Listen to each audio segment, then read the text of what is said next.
beau souvenir. Marine, tu es sur la route, dans ta petite voiture, tu roules à toute allure, tu es furieuse. Certes, tu n'es pas connue pour ton bon caractère, mais cette fois-ci, tu n'en peux plus, tu es prête à éclater, tu ne sais plus si ça va être de rage ou de sanglots. Ça fait des mois que tu es installée dans cette bourgade de la côte bretonne, des mois que tu tentes de t'accommoder de ces voisins méprisants pour la parisienne. Un boulot sans avenir dans cette supérette et un chef à la limite de la vulgarité.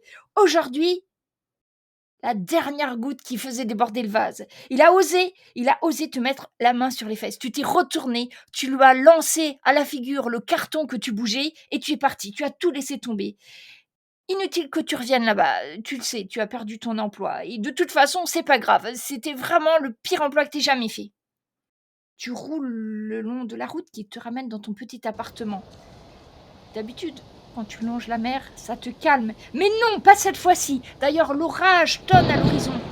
Ah, tu aimerais bien pouvoir arrêter la voiture, rester sous le ciel en furie, regarder la foudre tomber sur la lande.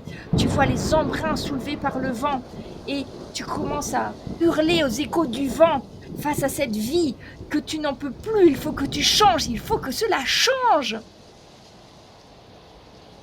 Tu te gares, tu sors, il pleut, il y a du vent, tu sens tes cheveux s'envoler. Tu avais dû les attacher en chignon, je suppose, pour ton travail de manutentionnaire de la petite supérette, où tu ne retourneras jamais. Et la barrette s'envole, tes cheveux flottent au vent, et il ne te reste plus qu'à monter les 2 étages pour arriver dans ton appartement. Tu as choisi cet appartement parce qu'il y a une grande baie vitrée qui donne sur la mer. Parce que ce qui te plaît le plus, c'est de regarder la mer justement les soirs comme aujourd'hui où il y a de la tempête. Tu es toujours en colère. Tu montes, tu ouvres la porte de ton petit appartement. C'est un appartement vraiment fait pour une personne. Tu as un salon avec un coin cuisine, une chambre sur le côté, une toute petite salle de bain avec une douche, mais surtout tu as la grande baie vitrée. Tu vois les éclairs au loin par la fenêtre. Tu poses les yeux sur le vase avec la fleur fanée. Elle reste jamais bien longtemps. Tu oublies toujours de les arroser. Le parapluie dans juste à côté de l'entrée, ton manteau, tu poses les clés de ta voiture. D'un coup, un éclair très proche qui frappe. La lumière de l'éclair éclaire une silhouette devant toi. Il y a un homme dans ton salon qui se tient là. Qu'est-ce que tu fais? Je le reconnais. Tu l'as jamais vu. Il est grand, barbu, mais il porte une armure de maille. On dirait un chevalier des Bah, anciens temps. qu'est-ce que vous Il a faites là? une épée au côté. Mais qu'est-ce que vous faites là? Sortez de chez moi, tout de suite, c'est pas le moment. Il te regarde, Marine, droit dans les yeux. Il s'approche d'un pas, Je recule, un autre pas. je recule. Il Sortez de chez moi. met la main sur le pommeau de son arme et te sourit. Un sourire un petit peu effrayant avec plein de dents étincelantes. Le tonnerre fait rage dehors. Tu vois sa silhouette. T'arrives pas très bien à voir son visage parce que par les éclairs et le tonnerre, tu n'as pas encore allumé la lumière chez toi. Tu le vois plutôt à contre-jour. Sortez de chez moi ou j'appelle la police. Vous n'avez rien à faire ici. Et c'est quoi ce déguisement là? Sortez, partez. Marie, je suis là pour toi. Oh, mais je m'appelle pas Marie. Vous faites Il, f- erreur. il fait encore un pas vers toi. Il écarte sa cape écarlate d'un côté et tu vois sur son bras qui tient le bouclier un petit dragon vivant qui s'enroule autour de son avant-bras. J'ai pas bu. Je me frotte les yeux en fait quand même pour essayer de comprendre ce qui se passe. Là, il n'y a pas d'explication possible. Là, non, tu n'as pas bu, tu es en colère, mais ça, c'est normal, enfin, Mmh. voilà. Et tu sais pas du tout comment il est... Déjà, comment il est rentré, tu sais pas... Enfin, aucune. Et surtout, il te fixe, il se fait encore un pas de plus vers toi que dis Du coup, comme je comprends pas bien ce qui se passe, je vais prendre mon courage à 2 mains et je vais m'avancer vers lui, un peu pour voir si je rêve ou tu sais, le toucher, en fait. tu fais un pas vers lui Oui. et tout d'un coup, il est devant toi, alors qu'il était peut-être à 5, 6 pas. Il pose la main sur ton front avant que tu aies le temps de réagir. Tout Ah, le monde j'essaie au de lui retirer. le monde autour, tu mets tes mains, tu as juste le temps de poser tes mains sur sa peau pour sentir qu'il y a vraiment quelqu'un, il est réel et tout à coup, tout autour de toi, ça devient noir. Tu t'entends hurler. Tu vois des images, des lettres, des pensées qui se déversent en toi. Ton cerveau n'arrive plus à suivre, à comprendre. Tu vois des images qui se défilent devant toi. Tu te vois enfant, tu te vois vieille, tu te vois homme, tu te vois un, tu te vois deux, tu te vois sur les mers, tu te vois en train de courir, tu te vois en train d'enfanter, tu te vois mourir, tu te vois aider quelqu'un. Puis, plus rien. Autour de toi, tu ne vois que l'espace.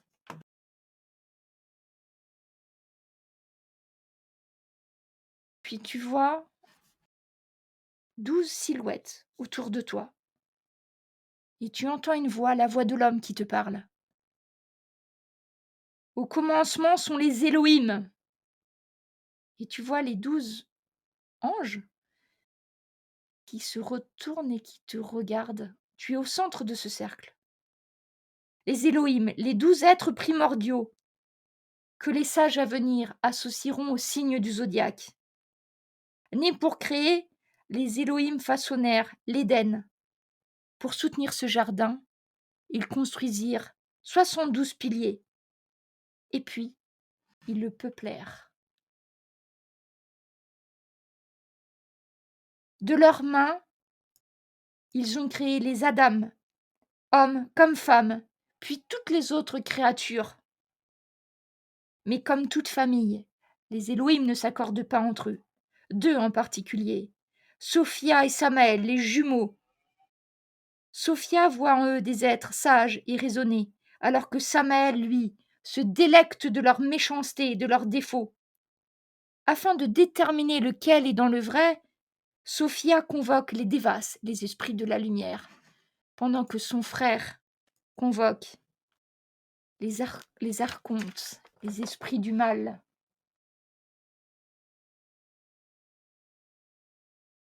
Ainsi, chaque Adam sera associé à un Deva et à un archonte. Mais Samaël outrepasse l'équilibre. Il influence les esprits des ténèbres et il leur souffle la colère, la violence, la rage. Et les Adam se soumettent à la colère, à la violence et à la rage. Ils s'attaquent aux arbres fondations, font s'écrouler l'Éden. C'est le déluge. Tout est détruit. Les Elohim se réunissent à nouveau. Que s'est-il passé? Ce sont les Gémeaux les responsables de la catastrophe. Ils les enferment. Ils les enferment dans un labyrinthe. Qui est coupable? Sophia, qui voulait que les hommes ne soient que bons? Samaël, qui voulait que les hommes ne sont que mauvais?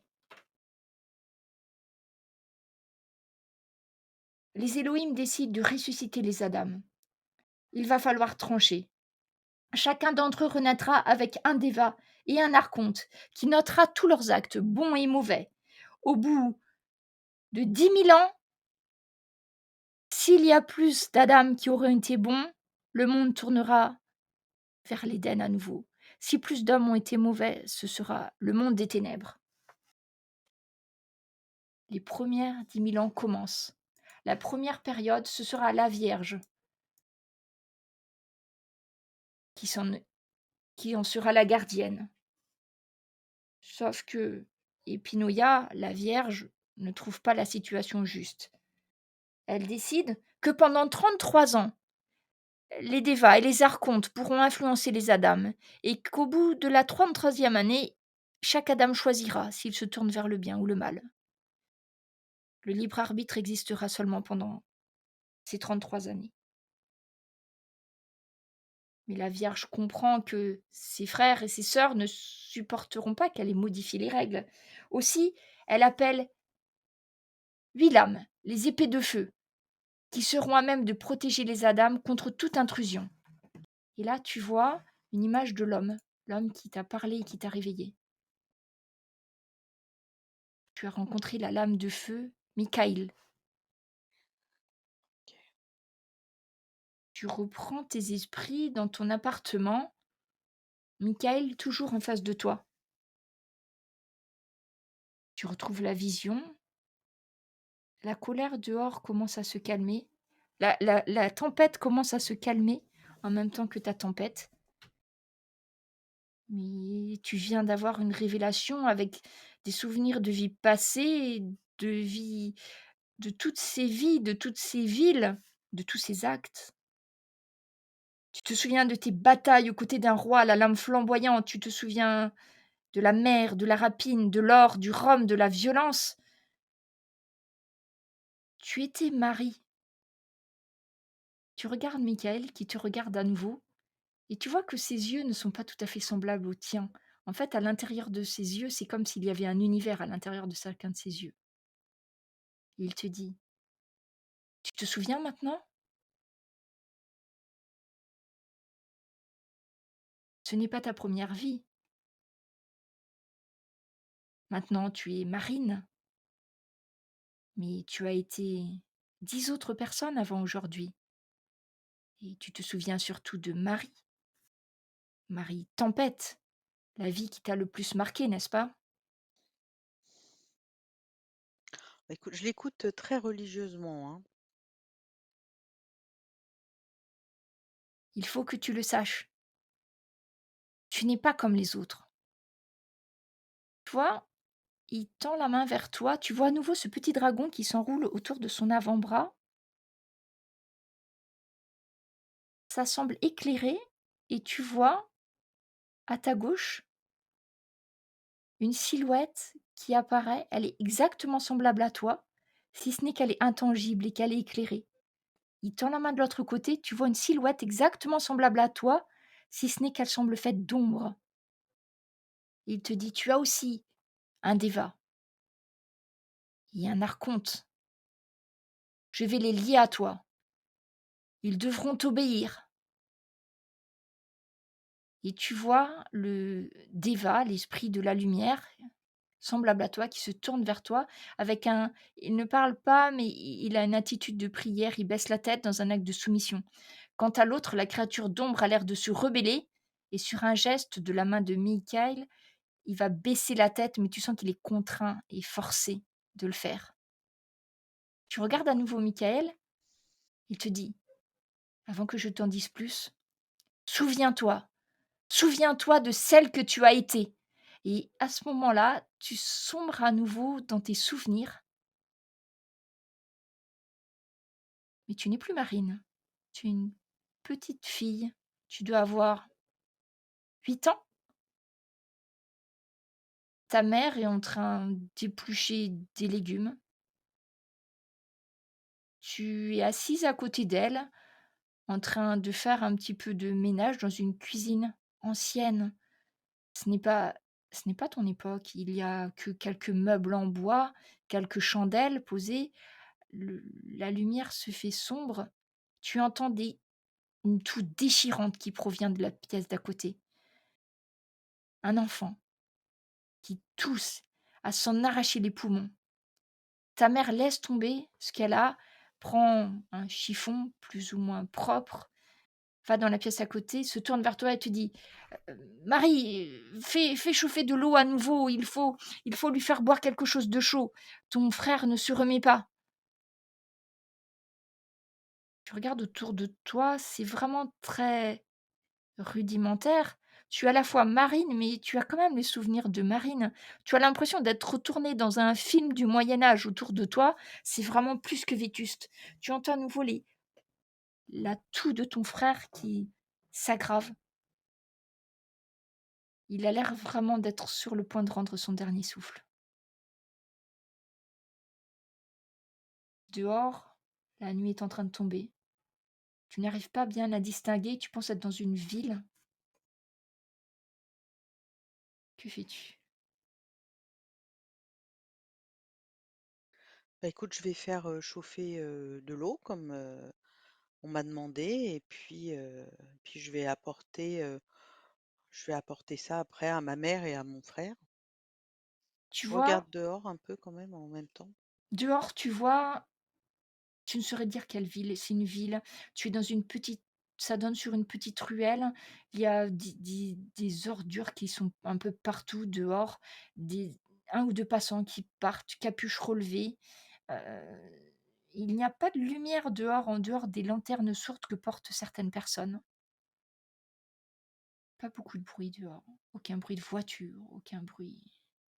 Quelques chiens qui aboient au loin. Ta mère te rappelle à l'ordre: «Dépêche-toi, Marie!» Oui, ça vient, ça vient. J'arrive, j'arrive. Tu vois un jeune garçon qui doit avoir une douzaine d'années, qui est maigre, maigre à faire peur.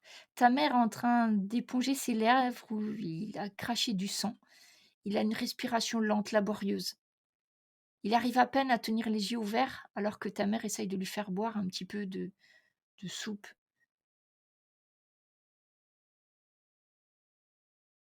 Elle se retourne vers toi. Elle dit: «Marie, il ne passera pas la nuit.» Tu fermes les yeux un instant, tu es à côté de ta mère. Ton frère est enveloppé dans les draps qui ont été cousus ensemble. Ta mère tourne la tête vers toi et te dit: «Marie, il va falloir que tu prennes sa place. Si jamais ils apprennent qu'il est mort, nous n'aurons plus un sou.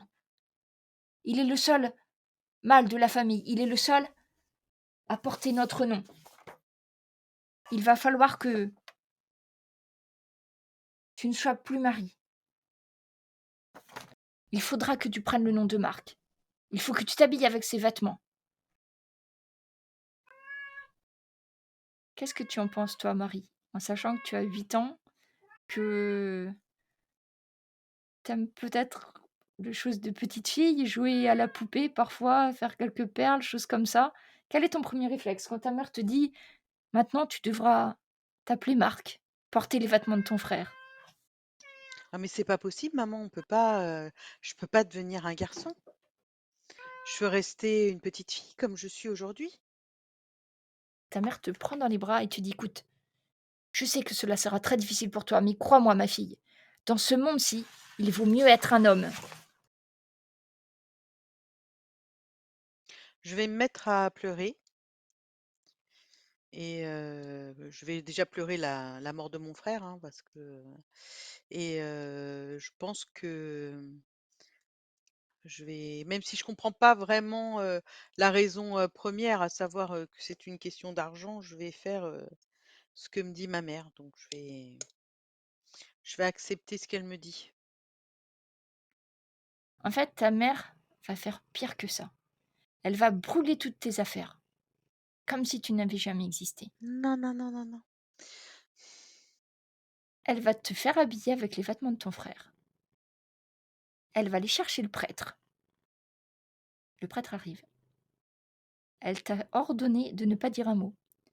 Le prêtre arrive et elle lui dit: «Ma pauvre fille, Marie, est morte de fièvre. Il faut l'enterrer.»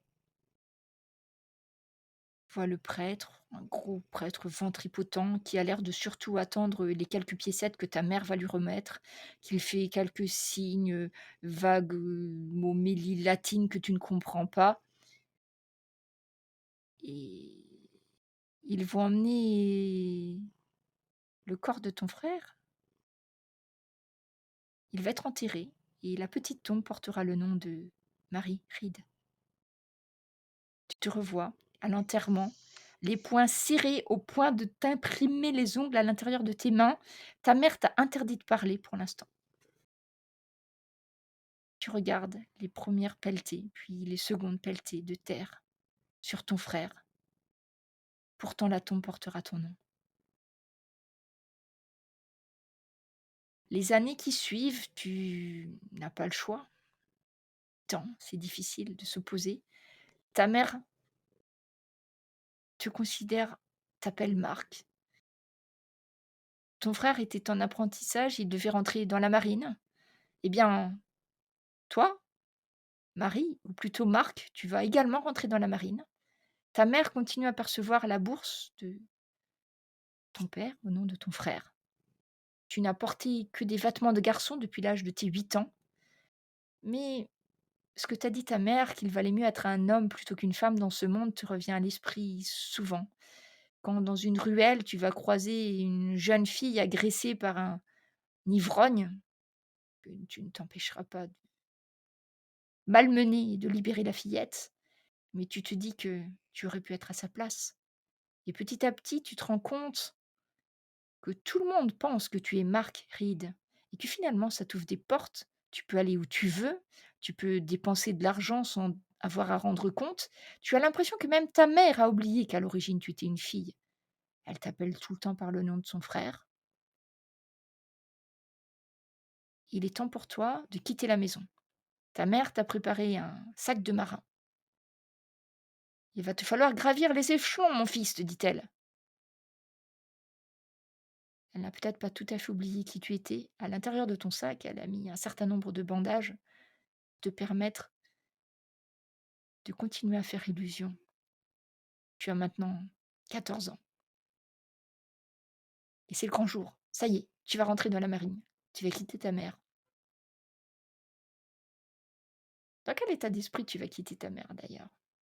Je pense que elle doit être enfin, je suis contente de la quitter enfin, parce que finalement, je vais pouvoir faire ce que je veux,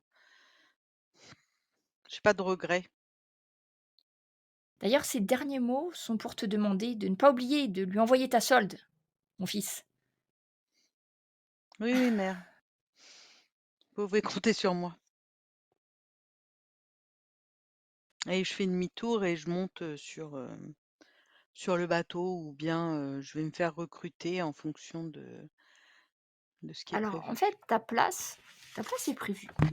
Parce que, comme ton père avant toi, qui était marin, Marc, il était prévu qu'il prenne la suite. Et donc, tout le monde va te prendre, en fait, pour le fils du sergent Reed, qui était dans la marine. Et qui est mort en mer. Et ben, tu es son fils, donc tu seras, comme tout jeune marin, forcément, tu vas commencer par être mousse, etc. Mais au final, tu arriveras assez facilement à... Ça fait tellement longtemps que tu t'habilles en garçon, que tu as pris l'habitude d'avoir des manières de garçon, tu ne vis plus qu'avec des hommes. Donc, ça ne va pas te paraître difficile. Mais surtout, tu vas apprendre à naviguer.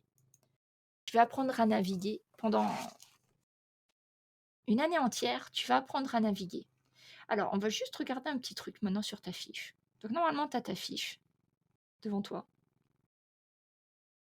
Et tu dois voir, il y a tout un tas de compétences nombreuses et variées qui sont en face de signes du zodiaque. Oui, je vois Voilà. ça. Et il y a certaines choses où tu as des valeurs. Les valeurs que je t'ai mises, dis-toi pour l'instant, c'est que les valeurs de base. Quand on aura fini l'histoire de... Quand tu auras remué assez de souvenirs, en fait, tu vas pouvoir rajouter des points dans les compétences qui te paraissent utiles. D'accord. Donc là, tout au long de l'aventure, on va en utiliser certaines. Donc, comme tu es encore un enfant, un jeune, c'est logique que tu aies pas toutes tes compétences. Mais on va essayer de voir comment ça fonctionne. Parce que dès que tu vas rentrer sur le bateau, la première chose, ça va être, il va falloir que tu prouves ta valeur. Et la valeur, c'est monter dans les cordages, parce que c'est comme ça qu'on commence au début. Ils vous font monter tout en haut. Donc tu embarques sur un 3 mâts, sur un bateau gigantesque. Et la première chose qu'il va falloir que tu apprennes à faire, c'est de monter le plus vite possible dans les cordages, comme tu vois tes aînés faire. Alors on va te faire un premier test pour voir l'impression que tu vas donner finalement à ces capitaines. C'est la marine, hein, c'est très très strict. Et en fait, il y avait énormément de jeunes hommes et de jeunes garçons qui mouraient, hein, en fait, la première année, hein. OK. Donc, on va faire un premier test. Il faut que tu cherches le pilote, la rapidité. La rapidité, c'est le signe du Capricorne.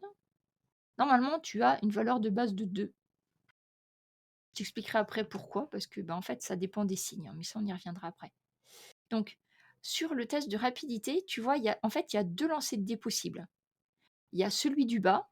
Vas-y, je te laisse jeter, parce qu'à chaque fois, en fait, il faudra que tu jettes 2 dés, parce que tu es à la fois appuyé par ton déva et par ton archonte. Ton bon et ton mauvais esprit qui agiront à chaque fois. Donc là, tu as jeté le dé du déva, tu obtiens 8. Alors, en fait, un test réussi n'est réussi qu'à 12. Mais là, c'est surtout pour te faire tester. Et donc, à chaque fois que tu vas jeter, tu jettes un deuxième dé, tu jettes toujours le dé à rapidité, mais en haut à droite. Et là, impeccable. Eh bien, l'archonte, lui, réussit. Donc, à chaque fois, tu jettes les 2 dés et en fait, tu choisis le dé que tu veux. Alors, sache qu'il faut 12 pour réussir. Donc là, ben, c'est sûr que c'est l'archonte, hein, ton esprit, ton mauvais côté qui va t'aider. Hem, à chaque fois que tu choisis, ça sera pas anodin. C'est-à-dire, si tu choisis le dé soufflé par ton archonte, tu nourriras aussi l'archonte.